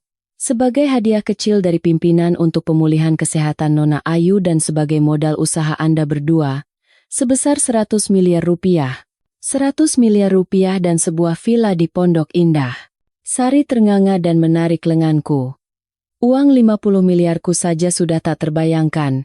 Ini 100 miliar ditambah villa. Aku menatap tumpukan dokumen dan cek itu. Ini adalah sebuah ujian. Aku tahu orang seperti Hartono Wijaya tidak akan menyerahkan putrinya pada pria yang mata duitan. Drama ibuku barusan adalah peringatannya. Aku menarik napas dalam-dalam. Aku tidak menyentuh apapun di atas meja. Aku mengangkat kepala dan menatap lurus ke mata Hartono Wijaya. Bapak, kataku dengan jelas. Saya sangat berterima kasih atas kebaikan hati Bapak. Bagi saya, Sari bisa menemukan Bapak kembali adalah hadiah terbesar dalam hidup saya. Aku berhenti sejenak, lalu melanjutkan. Tapi uang dan villa ini, maaf, saya tidak bisa menerimanya. Hartono Wijaya mengangkat alisnya. Tatapannya menajam. Sari terkejut. Mas Bima. Aku menggenggam tangan Sari untuk menenangkannya. Ayah, aku memanggilnya dengan sebutan yang lebih akrab. Saya mencintai Sari dan menikahinya saat ia tidak punya apa-apa, saat ia seorang yatim piatu. Kami melewati masa-masa tersulit bersama. Saya memang membuatnya menderita. Aku berjalan ke laptopku. Email itu masih terbuka. Aku memutar layarnya ke arah Hartono Wijaya. Saya bukan orang yang tidak mampu. Aku menunjuk layar. Ini proyek teknologi saya. Baru saja mendapat tawaran akuisisi senilai 50 miliar rupiah. Akhir pekan ini akan tanda tangan kontrak. Aku mengatakannya dengan bangga. Dengan uang ini, saya berencana membelikan sari rumah baru, memberikan kehidupan yang lebih baik untuk istri dan anak saya. Ini uang hasil jerih payah saya. Aku kembali menatap lurus Hartono Wijaya. Saya tahu 50 miliar tidak ada apa-apanya dibanding kekayaan ayah. Tapi ini adalah harga diri seorang pria. Saya ingin menafkahi istri dan anak saya dengan tangan saya sendiri. Uang 100 miliar itu, dengan hormat saya tolak. Saya hanya meminta satu hal pada ayah. Izinkan saya untuk tetap menjadi suami Sari. Izinkan saya melindunginya dengan kekuatan saya, dengan kedua tangan ini. Hening. Hartono Wijaya menatapku lekat-lekat, seolah menembus isi hatiku. Sari gemetar tegang, menggenggam tanganku erat. 1 menit berlalu, lalu Hartono Wijaya tertawa terbahak-bahak. Tawa yang lepas dan hangat. Bagus, bagus sekali. Ia berdiri, mendekat, dan menepuk bahuku keras. Putriku tidak salah pilih orang. Menantu grup Wijaya tidak boleh mata duitan. Kau punya nyali, hebat. Ia menoleh pada Sari dengan tatapan bangga. Putriku dapat suami yang baik. Ayah sekarang tenang. Sari menangis dan memelukku erat. Tangisan bangga, bahagia, dan lega. Aku tahu aku telah lulus ujian terbesar. Aku telah membuktikan bahwa cintaku bukan karena uang. Dan aku telah mendapatkan rasa hormat dari mertuaku. Tawa lepas Hartono Wijaya mencairkan suasana tegang di ruangan itu. Ia menepuk bahuku lagi, lalu menggenggam tangan putrinya. Nak, ayah sudah tua, katanya. Suaranya tiba-tiba merendah. Menemukanmu adalah berkah terbesar dalam hidup ayah. Tapi ayah juga akan memberimu beban yang besar. Sari bingung. Beban apa ya? Keluargaku, Hartono Wijaya menghela napas. Grup Wijaya ini besar, tapi di dalamnya rumit. Ayah punya anak-anak lain dari pernikahan selanjutnya. Mereka semua serigala lapar. Begitu mereka tahu keberadaanmu, tahu bahwa kau adalah putri dari istri pertama yang paling ayah cintai, mereka tidak akan tinggal diam. Mereka akan melakukan segala cara untuk menyakitimu dan merebut hartamu. Aku terkejut. Sari memucat. Baru saja kami lolos dari mertua yang kejam. Sekarang kami akan terjerat dalam intrik keluarga konglomerat, ayah, lalu kami. Itulah sebabnya kau tidak bisa menolak tawaran ayah, kata Hartono Wijaya dengan mata yang tajam luar biasa. Ia menoleh pada sekretarisnya. Pak Tono, bawa keluar hadiah yang sebenarnya. Pak Tono tersenyum. Ia sudah menyingkirkan cek 100 miliar dan akta villa. Kini ia mengeluarkan tumpukan dokumen lain yang lebih tebal, terjilid rapi dalam kulit. Bapak Bima, kata Pak Tono. Inilah hadiah yang sebenarnya ingin pimpinan berikan. Bukan uang, bukan rumah. Ia membentangkan dokumen di hadapanku. Bapak Hartono Wijaya, lanjut Pak Tono, telah memutuskan untuk mengangkat Bapak Bima sebagai direktur utama di anak perusahaan Grup Wijaya, PT Masa Depan Teknologi. Mulutku ternganga. PT Masa Depan Teknologi? Anak perusahaan inti di bidang kecerdasan buatan dan big data. Nilai perusahaannya saja mencapai triliunan. Tapi, saya hanya seorang programmer. Kau adalah otak di balik proyek 50 miliar. Potong Hartono Wijaya. Aku sudah mempelajari proyek sambung rasa milikmu. Hebat. Kau punya bakat. Kau bukan orang yang hanya mengejar uang. Hartono Wijaya menunjuk dokumen lain. Dan ini, agar kau punya senjata yang cukup untuk melindungi istrimu. Ayah menghibahkan 30% saham PT Masa Depan Teknologi kepada Ayu. Tapi hak pengelolaan dan manajemen saham ini, seluruhnya ayah serahkan padamu. Jantungku berdebar seperti dihantam palu godam. Uang 100 miliar adalah ujian, dan ini adalah kepercayaan yang sesungguhnya. Ini bukan uang, ini senjata. seperti yang ia katakan. Aku tidak memberimu uang. Hartono Wijaya menatapku dengan serius. Uang hanya akan membuat orang meremehkanmu. Mereka akan menyebutmu menantu numpang hidup. Tapi aku memberimu posisi dan kekuasaan. Dengan jabatan direktur utama perusahaan triliunan dan 30% saham di tanganmu, kau resmi menjadi bagian dari keluarga besar. Kau punya suara, punya kekuatan, dan punya hak untuk berdiri sejajar dengan siapapun di keluarga itu. Ia meraih tanganku dan tangan Sari, menyatukannya. Gunakan posisi ini, saham ini, sebagai perisaimu. Lindungi istriku dan cucuku. Buktikan pada semua orang bahwa menantu grup Wijaya bukan pengecut. Bisa? Aku menatap Sari. Ia menangis dengan tatapan bangga. Aku menatap Hartono Wijaya. Matanya penuh kepercayaan. Aku menggenggam tangan istriku erat dan mengangguk dengan tegas. Baik ayah. Saya berjanji. Tidak akan ada seorang pun yang bisa menyentuh sehelai rambut pun dari Sari dan putri saya. Malam itu, kami tidak bisa tidur.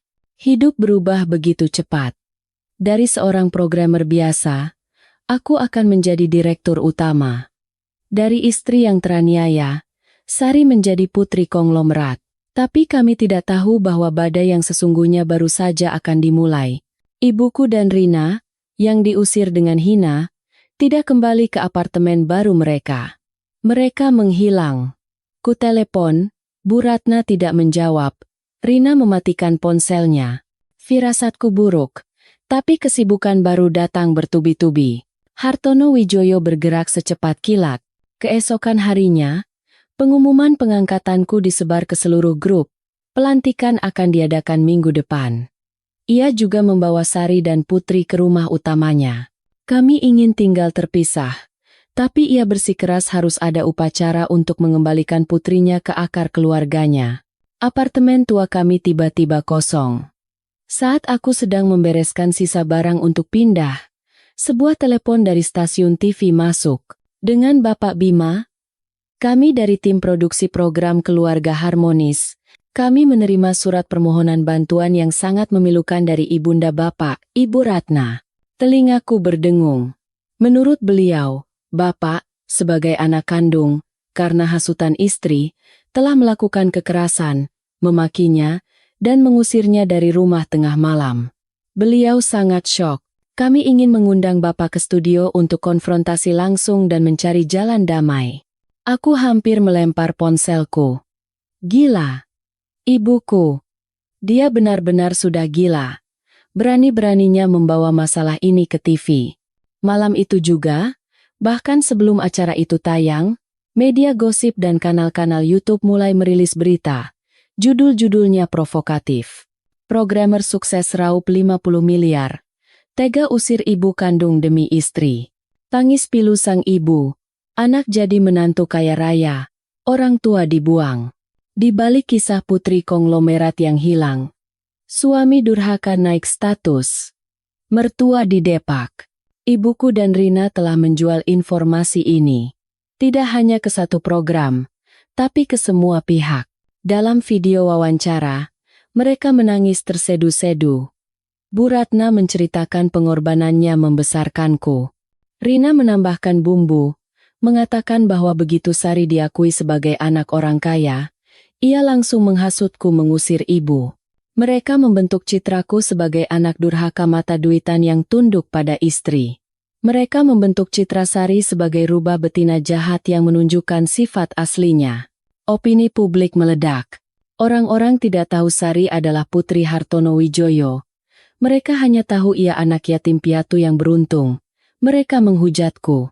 Ribuan komentar jahat menyerangku. Mereka menyerukan boikot pada proyekku dan menuntut grup Wijaya, tempat aku baru diangkat, untuk memecatku. Orang durhaka seperti itu jadi direktur? Lihat muka istrinya. Licik sekali. Pantas anak yatim piatu, hatinya busuk. Mengusir ibu tua ke jalanan? Manusia macam apa itu? Ponselku terus berdereng. Telepon Hartono Wijaya juga. Seluruh grup Wijaya terguncang oleh skandal direktur utama barunya. Pak Tono meneleponku dengan suara sangat tegang. Pak Bima, Pimpinan bertanya apa yang akan Anda lakukan. Wartawan sudah mengepung kediaman utama. Jika masalah ini tidak selesai, posisi Bapak bisa terancam. Aku melihat keluar jendela. Ibuku.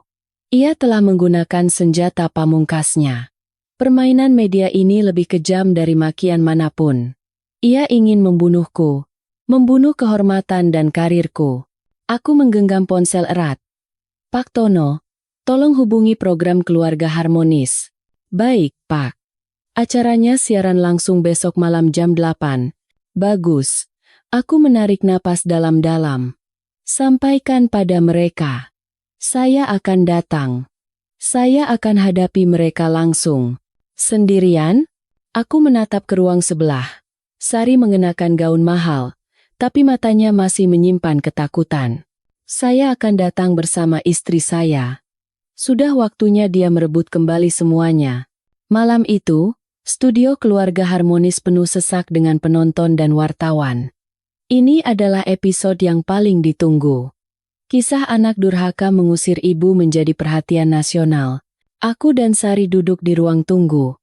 Aku mengenakan setelan jas pesanan Hartono Wijoyo. Sari telah berubah total. Bukan lagi istri kuyu dan lelah di sudut dapur. Ia mengenakan gaun zamrud yang elegan dan berkelas. Rambutnya disanggul tinggi, memperlihatkan leher jenjang dan tahi lalat bulan sabit di belakang telinganya. Riasannya tipis namun memancarkan wibawa. Di sisinya, dua pengawal kiriman Hartono Wijoyo berdiri. Aku gemetar.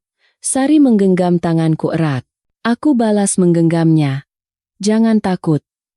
Aku bilang apa tadi? Hari ini kau bukan Sari. Kau adalah Ayu. Putri dari Hartono Wijoyo, pimpinan grup Wijaya. Pewaris kekayaan yang tak terhingga. Kau tidak perlu menunduk di hadapan siapapun. Ia menarik napas dalam-dalam dan mengangguk. Di atas panggung, drama telah dimulai. Ibuku, Bu Ratna, mengenakan pakaian paling lusuh dan kumal yang ia punya, duduk di kursi roda meskipun ia sehat walafiat. Rina berdiri di sampingnya dengan mata berkaca-kaca, pura-pura menyeka sudut mata ibunya dengan sapu tangan. Pemirsa, Bu Ratna mulai bicara sambil menangis. Saya dizalimi. Anak yang saya besarkan dengan susah payah. Sekarang dia. Ia mengarang cerita. Mengatakan aku memukulnya. Sari memakinya. Ia bilang kami melempar barang-barangnya ke jalanan hanya karena ia memberi nasihat. Pembawa acara ikut bersimpati. Sulit dipercaya, Bu. Kami sudah mencoba menghubungi Bapak Bima, tapi saya di sini. Sebuah suara menggema. Bukan suaraku. Seluruh studio hening. Pintu samping panggung terbuka, dan Sari berjalan keluar. Semua kamera langsung menyorotnya. Kilatan blitz tak henti-hentinya. Orang-orang terperangah. Mereka mengharapkan seorang yatim piatu licik, tapi yang keluar adalah seorang ratu. Aura, wibawa, dan keanggunannya membuat seisi studio menahan napas. Ia begitu cantik, bukan hanya fisik, tapi kecantikan yang lahir dari kepercayaan diri. Bu Ratna dan Rina juga membeku. Mereka menatap Sari dengan mata terbelalak. Mereka tidak mengenali menantu, kakak ipar yang setiap hari mereka siksa. Anda siapa? Gagap pembawa acara. Sari tersenyum dingin. Ia tidak menjawab, melainkan berjalan lurus ke hadapan Bu Ratna. Bu Ratna refleks menyusut di kursi rodanya. Aura Sari terlalu kuat. Ibu? Sari membuka mulut. Suaranya menggema ke seluruh studio melalui mikrofon. Akting ibu bagus sekali. Nyaman duduk di kursi roda? Seisi studio bergemuruh. Kau Sari. Berani-beraninya kau. Gagap Bu Ratna. Sari yang ibu kenal sudah mati. Suara Sari menajam. Mati di hari ibu memanggil saya sampah. Yang berdiri di sini. Ia berdiri tegak. Adalah Ayu Lestari. Putri dari Hartono Wijoyo. Pimpinan grup Wijaya. Satu kalimat itu membuat studio seperti meledak. Putri pimpinan grup Wijaya? Pantas auranya beda. Pembawa acara pucat pasi. Ia sadar telah menyentuh sarang lebah raksasa. Rina akhirnya sadar dan berlari maju. Bohong. Jangan mengaku-ngaku. Kau cuma anak yatim piatu. Plak. Suara itu menggema. Bukan aku. Sari. Ia menampar pipi Rina dengan keras. Membalas penghinaan yang sama persis dengan yang hendak dilakukan adikku padanya. Ini, desis Sari, untuk semua hinaanmu padaku. Ayahku siapa katamu? Maling? Ibuku? Studio sunyi senyap. Lalu, Sari berbalik ke Bu Ratna. Sekarang, waktunya ibu membayar semua perbuatan ibu. Ia memberi isyarat. Aku berjalan keluar dari samping panggung. Di tanganku ada ponsel, dan di layar besar studio, sebuah file audio siap diputar. Kalian mau apa? Bu Ratna ketakutan. Mencoba berdiri dari kursi roda, tapi terlambat. Ibu, kataku dengan suara sedingin es. Ibu suka drama, suka media, kan? Biar saya buat ibu jadi bintang. Aku menekan tombol putar. Kamu itu perempuan yang tidak bisa melahirkan anak. Benalu tidak berguna. Kalau anakku menangis. Sumbat mulutnya. Berisik sekali. Dasar anak perempuan pembawa sial. Kamu pikir kamu siapa? Kamu itu cuma pembantu yang kubeli untuk rumah ini. Rekaman itu. Hinaan paling kejam dan keji menggema dengan jelas di tengah keheningan studio. Penonton yang tadinya marah padaku, kini menatap Bu Ratna dengan jijik. Wajah Bu Ratna pucat pasi. Ia gemetar. Tidak. Itu rekayasa. Dia menjebakku. Pembawa acara mencoba menyelamatkan situasi. Bapak Bima ini mungkin salah paham. Salah paham? Aku tertawa sinis. Masih banyak. Aku memutar file lain. Berisi suara Rina. Anak yang tidak tahu siapa orang tuanya. Bagaimana kalau ayahnya maling dan ibunya pelacur? Pantas saja melahirkan anak perempuan. Brak. Seorang penonton parubaya berdiri dan melempar botol air mineral ke panggung. Manusia jahat. Terkutuk. Mertua dan ipar macam apa itu? Menantu sebaik itu disiksa. Penipu. Pura-pura pakai kursi roda. Studio menjadi ricuh. Bu Ratna dan Rina dikepung amarah. Belum selesai. Sari merebut mikrofon dari pembawa acara dan melangkah maju. Ibu saya ini, katanya. Bilang suami saya menantu numpang hidup, mengincar harta kami, membuang ibunya karena uang. Ia menoleh padaku dengan tatapan penuh cinta dan bangga. Kalau begitu, biar saya umumkan. Ia mengangkat tumpukan dokumen yang disiapkan Pak Tono. Ini adalah kontrak penjualan proyek sambung rasa milik suami saya. Nilainya 50 miliar rupiah. Angka yang sekali lagi meledakkan studio. 50 miliar, hasil kerja sendiri, suami saya. Bahkan sebelum tahu saya putri konglomerat, sudah menjadi miliarder atas usahanya sendiri. Dengan uang ini, ia hendak membelikan saya rumah dan memberikan kehidupan yang lebih baik. Dan ini, Sari mengangkat dokumen lain, surat pengangkatan. Surat pengangkatan dari Grup Wijaya. Ayah saya, Hartono Wijoyo, telah mengangkatnya menjadi Direktur Utama PT Masa Depan Teknologi, perusahaan bernilai triliunan. Ia menatap lurus ke arah Bu Ratna dan Rina. Sekarang, katakan, Bu, pria yang punya 50 miliar di tangan dan akan menjadi Direktur Utama perusahaan triliunan, apa perlu menjadi menantu numpang hidup? Apa perlu bergantung pada istri? Ia tersenyum dingin. Atau yang sebenarnya mengincar harta adalah ibu dan Anda? Begitu tahu saya anak orang kaya, langsung membalikan sikap, menjilat, dan setelah diusir, menyimpan dendam lalu datang ke sini berbohong, semua kebenaran terungkap. Wajah Bu Ratna dan Rina pucat tanpa darah. Mereka dipermalukan di depan seluruh bangsa. Drama mereka terungkap dengan cara yang paling kejam. Apa yang terjadi setelahnya adalah badai. Malam itu juga, program Keluarga Harmonis dihentikan penayangannya tanpa batas waktu karena menyiarkan kebohongan. Pembawa acaranya dipecat. Bu Ratna dan Rina dikepung penonton. dan baru bisa keluar dengan bantuan polisi. Tapi mereka tidak bisa lari dari penghakiman publik.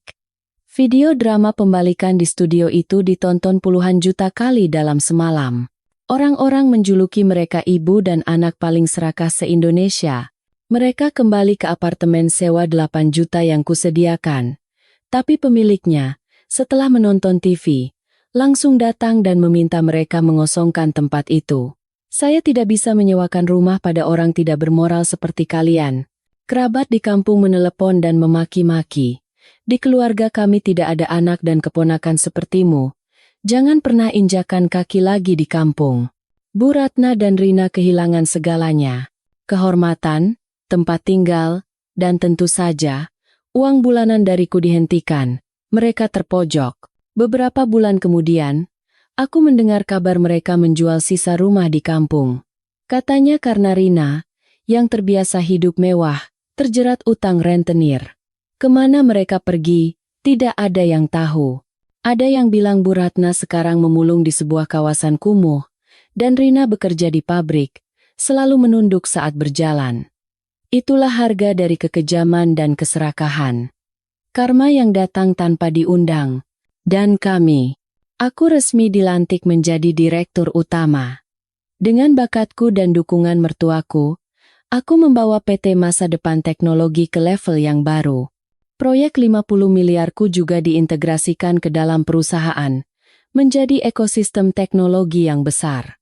Tapi aku tidak pindah ke rumah utama Hartono Wijaya. Dengan uang 50 miliarku, aku membeli sebuah villa di tepi danau, persis seperti yang kujanjikan pada Sari. Itu adalah uangku, dan itu adalah rumah kami. Sari, atau Ayu, tidak ikut dalam manajemen grup.